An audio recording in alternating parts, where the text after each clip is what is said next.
এবার এর মধ্যে আমি ভেজে রাখা চিংড়ি মাছগুলো মিশিয়ে দিচ্ছি। চিংড়ি মাছগুলো দিয়ে এটাকে আর একটু কষিয়ে নিতে হবে।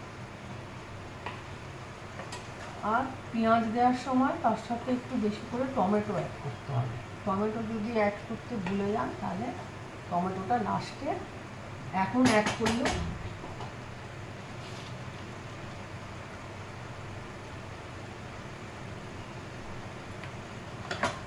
এবার এটাকে ভালো করে কষিয়ে সেদ্ধ করে নিতে হবে।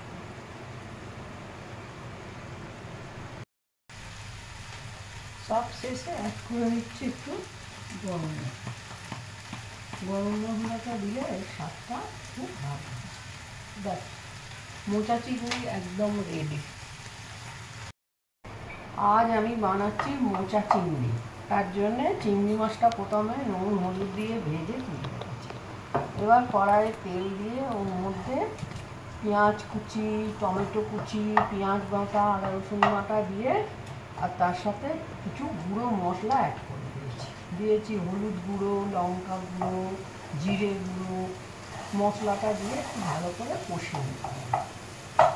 কষানোর পর এর মধ্যে আমি সেদ্ধ করে রাখা মোচাটা অ্যাড করি। মোচাটাকে একটু সেদ্ধ করে নিতে হবে।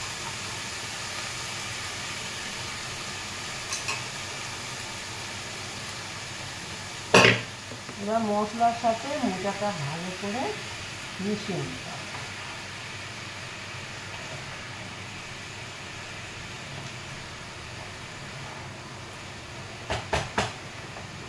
আর এর সাথে আমি দিয়ে দেবো সামান্য নুন আর চিনি।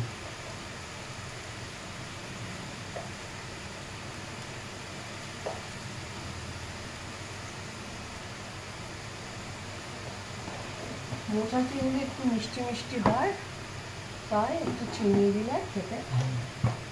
চিনির বদলে গুঁড়ও দেওয়া যেতে পারে। গুড়টা খাওয়াও ভালো আর গুড়ে একটু মিষ্টিটাও কম হয়। দিয়ে এবার এটাকে ভালো করে মিশিয়ে নিতে হবে।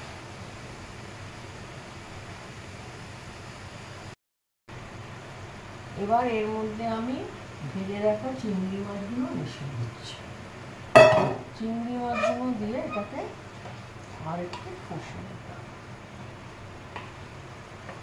আর পেঁয়াজ দেওয়ার সময় তার সাথে একটু বেশি করে টমেটো অ্যাড করতে হবে। টমেটো যদি অ্যাড করতে ভুলে যান তাহলে টমেটোটা লাস্টে এখন অ্যাড করলেও।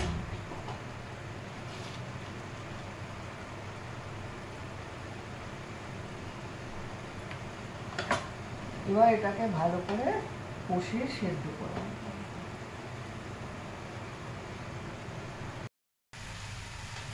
সব শেষে অ্যাড করে নিচ্ছি একটু গরম মশলা। গরম মশলাটা দিলে স্বাদটা খুব ভালো। ব্যাস, মোচা চিংড়ি একদম রেডি।